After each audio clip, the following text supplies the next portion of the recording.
The weather has been unpredictable lately, but it can't stop us from following the UFL. Whether it rains or shines, we're ready to bring you all the action on the pitch. So summer may be over, but football will always be here to stay. I'm Mariel Benitez.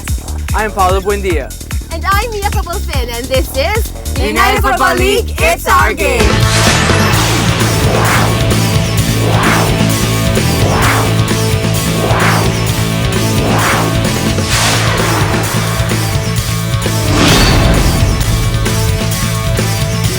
The battle for top spot isn't the only one being fiercely fought. No one wants to be in last place, so the match between Green Archers Orient Freight and Navy FC is just as important as any contest. Find out who prevails in our Match of the Week.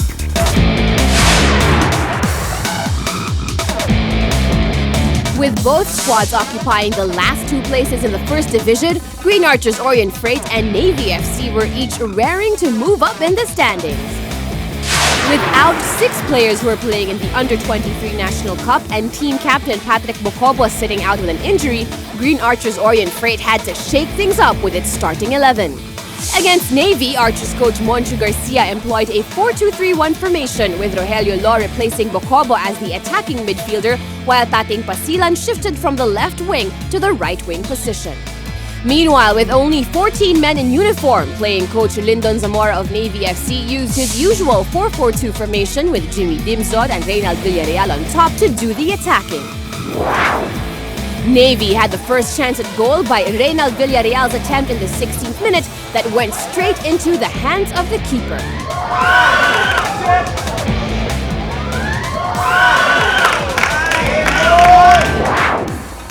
2 minutes later, Green Archers Orient Freight had an opportunity to score, but Tating Pasilan's cross went for naught as Mikel Garcia came too late to receive it.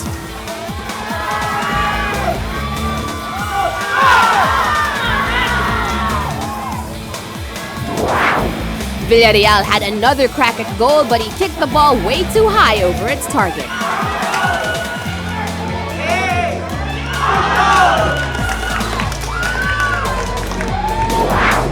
With just 5 minutes left until the halftime break, the Archers saw an opening as Shapai Johnson delivered a forward pass to Pasilan, who surged ahead on the left flank to score the match's first goal.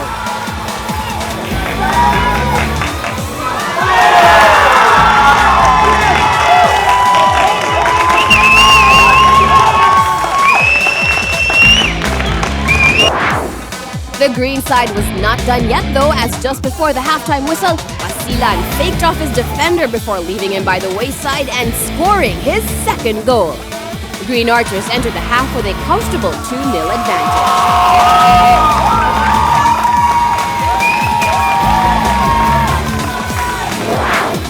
The Archers almost made it 3-0 in the 53rd minute, but the goalpost got in the way.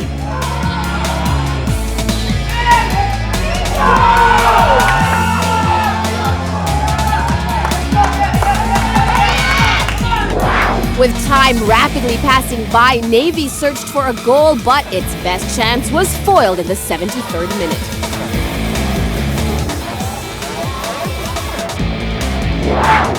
With the outcome seemingly secure, the Green Archers tried to add another goal, but Pasilan's potential hat-trick didn't materialize. Nevertheless, Green Archers Orient Freight had to be more than satisfied as they earned their second victory of the season. For recording a brace, Tating Pasilan rightfully earns the honor of Man of the Match.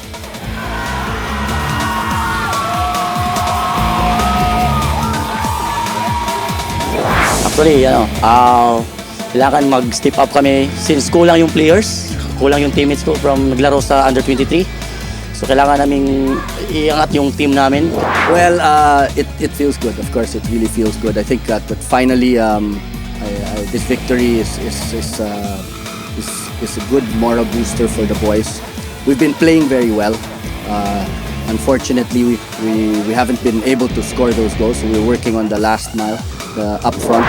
We had a good game against Global. We tied them, and today I think the boys played well and they earned that victory. We probably could have scored 1 or 2 more.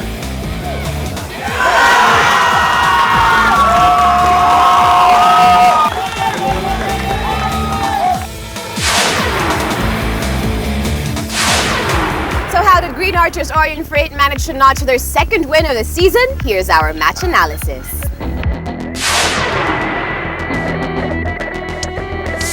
Welcome to the Christian Pasilan Show as the Green Archer ran riot against the sinking Navy FC team. Sorely lacking in manpower, as most of their players are playing in the Under-23 tournament in Bacolod, the Green Archers Orient Freight started the match tentatively, giving up 2 attempts on goal. Initially, neither team controlled possession and their lack of quality in the attacking third was clear, with both sides failing to get a proper pass to their forwards. Finally, after an exchange of attempts, the pace of the match started to pick up. Little did we know that Christian Tating Pasilan would slowly awake and stamp his authority in this game. Hitting the post on his first attempt, Tating scores on his next one as he fires the ball to the top left corner from a Chape Johnson pass. The Navy defense failed to mark him again as he fakes out one defender before shooting his second goal in just 5 minutes. 2-0 at the break.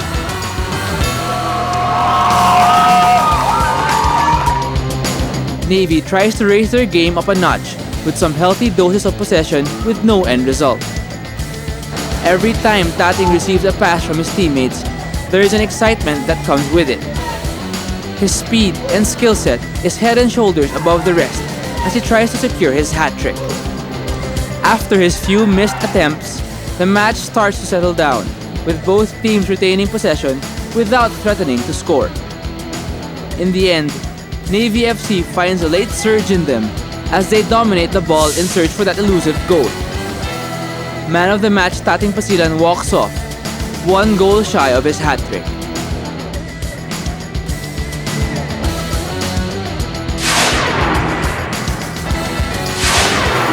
When we come back, we'll take a look at the men calling the shots.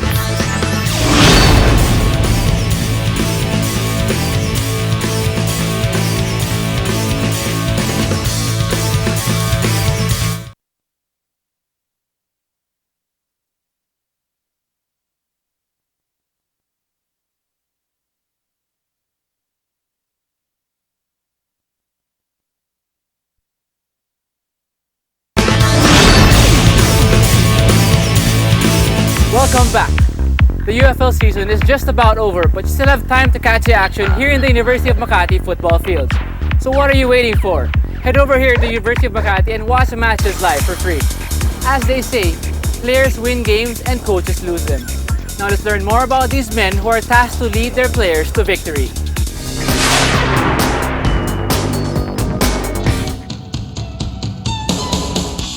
The strategist of every game. A coach's primary objective is to develop the technical skills of his players while emphasizing the importance of fair play and sportsmanship. Let's meet the coaches. I am Lindon Haberto Zamora, Philippine Navy head coach player. Hi, my name is Mikey Carrion. I'm the coach for Kaya. I've been with Kaya for 13 years now. I'm Gil Talavera, coach of Loyola Meralco Sparks Football Club. Well, I think a coach is very crucial in a team. The players have to look up to somebody. They have to listen to somebody, give them instructions during games, during practice. So I think a coach is very crucial in a team. Mahirap ang team coach dito dahil most of my players are civilian, then combined with the regular teams, then my regular teams medyo may edad na. Then karamihan dito is tryout. So ni-utilize namin yung minutibit namin yung mga recruit para malaman namin kung pwede siya sa team o hindi. Position as a coach crucial sa team kasi siya yung naghahanap ng mga players para dun sa mga positions na lalaroin ng mga players inside the field. And siyempre, pati na rin yung pag-training outside the field. Harmonious naman, maano naman, okay naman kasi maraming sa civilian ngayon na playing with 2 years, 3 years now. No? So naka-adapt na rin, pero yung iba na bago lang, hindi pa gano'ng naka-adapt. Very professional. Yung iba kasi dito, nag-under na sa akin. So maganda naman yung pagsasama namin. tsaka yung samahan ko sa kanila. Well, my relationship with the players is great. Like I said, I've been with Kaya for 13 years. I've been a player for Kaya for maybe 11. So I've played with all of them, with Ali, Anton, Armand, the older ones. Basically, yeah, for the past 10, 12 years, they've been in the team and we've been playing together. And the other guys as well, they've been in the team for maybe, well, a lot of them are new. Like a lot of you know what happened to Kaya. So, but yeah, we all get along very well and it's all good. First of all, you gotta lead by example, right? So you gotta be the first one being disciplined and showing your players.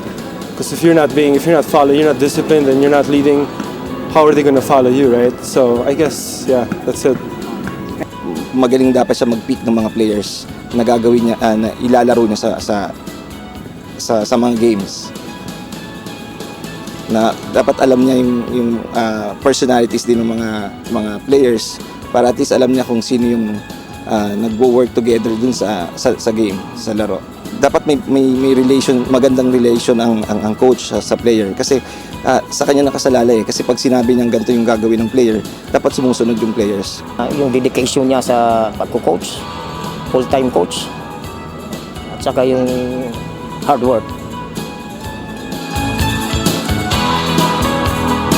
Una napakahirap ng position ng coach kasi especially pag natalo yung team, sa coach yung blame eh.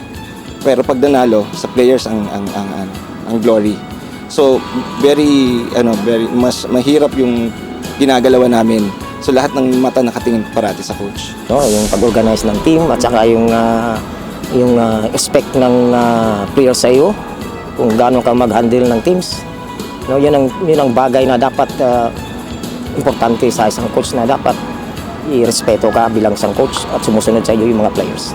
It's a hard job. I mean, you gotta deal with all these different guys, the 25 of them, all the different personalities and their attitudes, and it's a difficult job, yeah.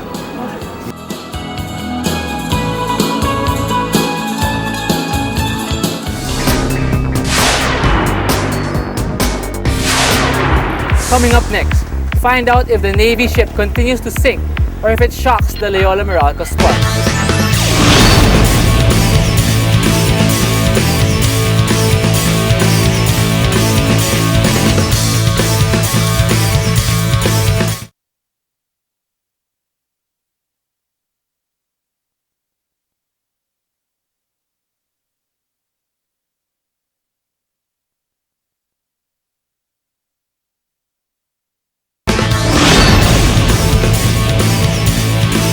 To have you back.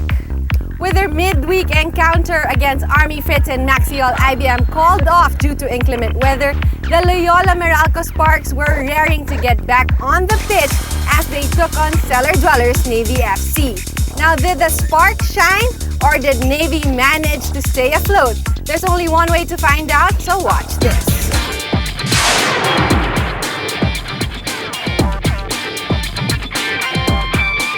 Our second featured match has two teams residing on the bottom half of the table. Loyola Meralco Sparks have endured an up-and-down season so far with a string of impressive performances coupled with crushing losses.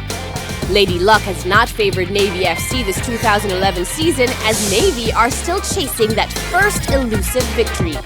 Loyola landed the opening punch when newly acquired Mark Hartman chases down the ball, loses his defender, and rockets the ball past Navy keeper Mark Alcantara. 1-0 Loyola in only the first minute of the match.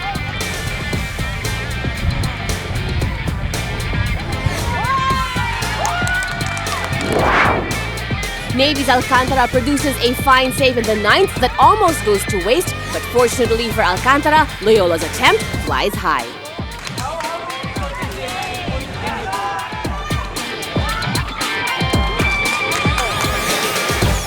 A speculative shot by Navy wreaks havoc on the Loyola defense as keeper Greg Madrona fails to secure the ball, resulting in an easy equalizer from winger Arnaldo Montana. The match is level at 1-1 in the 16th minute.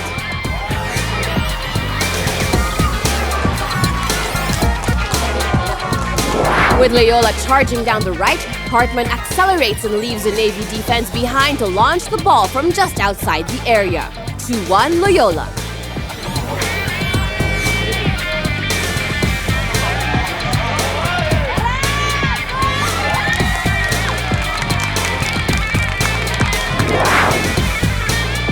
Loyola midfielder JP Merida makes it look easy from a Power Valerosa free kick in the 41st minute. Loyola grabs a commanding 3-1 lead at the half.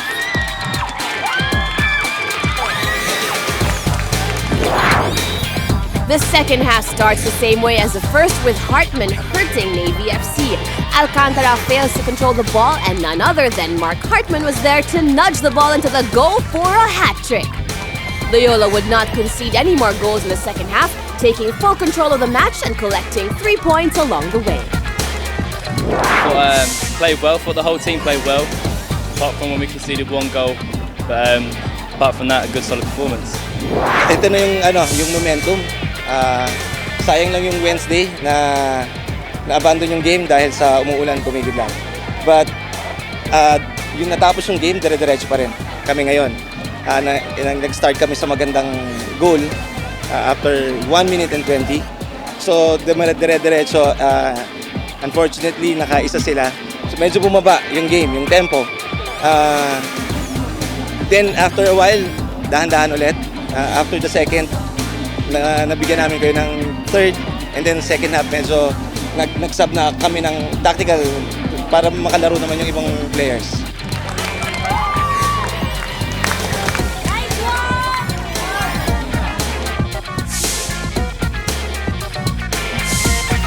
Now let's compare each side's game plan in our match analysis.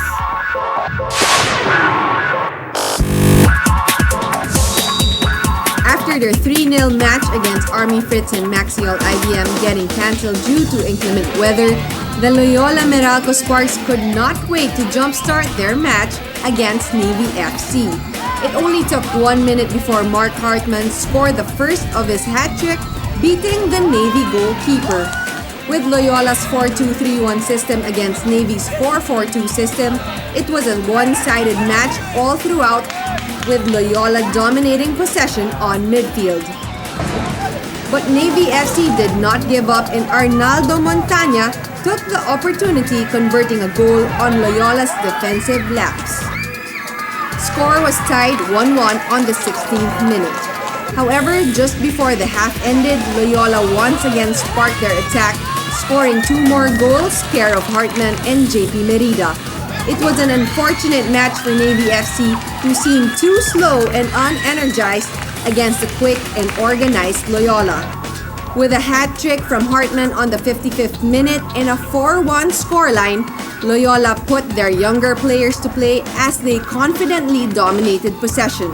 With man of the match Mark Hartman leading the attack, Loyola Meralco Sparks has finally picked up their momentum, while Navy FC has yet to find their first win.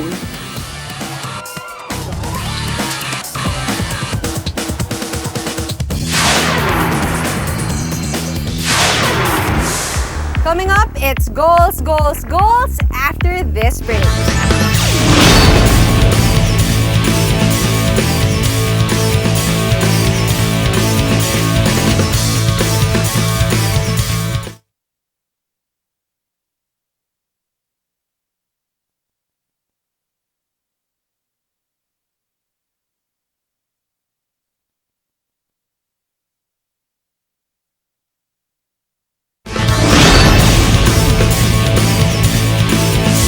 Watching the United Football League, it's our game. Sometimes things are so good that they deserve a second look. So let's rewind and watch in all as we bring you the top goals of the second round.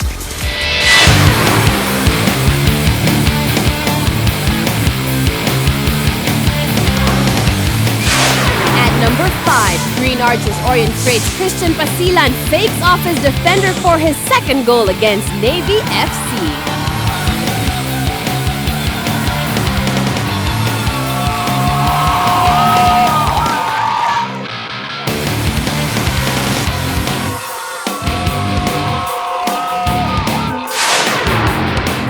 At number 4, Loyola Meralco's Japanese reinforcement Taku Yoshioka stuns Global Smartmatic with his long-range strike in the 3rd minute.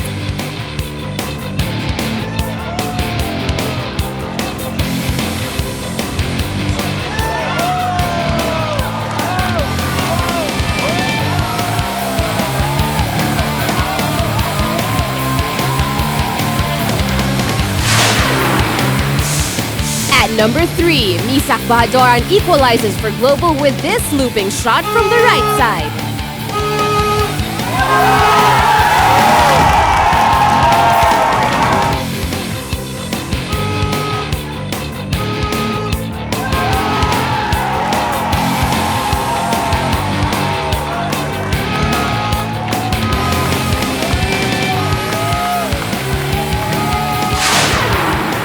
Finishing runner-up is Mark Hartman's sudden change of direction to set up Power Valeroso on the right side inside the box for a goal against Kaya Signal.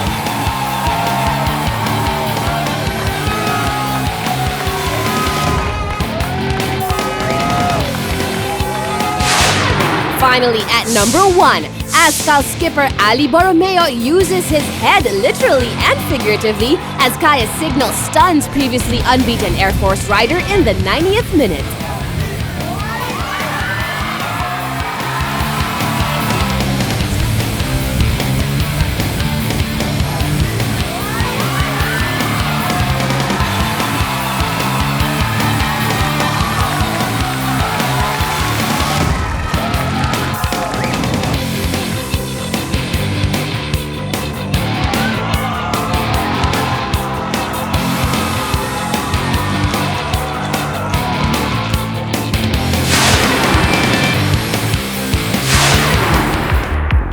There are only 3 match days left in the first division, so you better head over here to UMAC to witness the down-the-wire finish.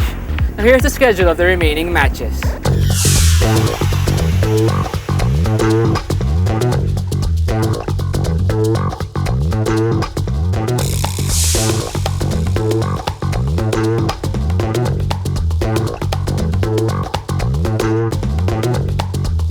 Well, it's time to say goodbye, not only to May, but also to this week's show. You may not always catch us on TV, but you can always go online and follow the UFL on Twitter at UFL Philippines or visit footballalliance.ph or like the LBC United Football League page on Facebook. Or better yet, watch the UFL live and absolutely for free here at the University of Makati. I'm Mia Cabalfin. I'm Paulo Buendia. And I'm Mariel Benitez, and this has been The United Football League, it's our game!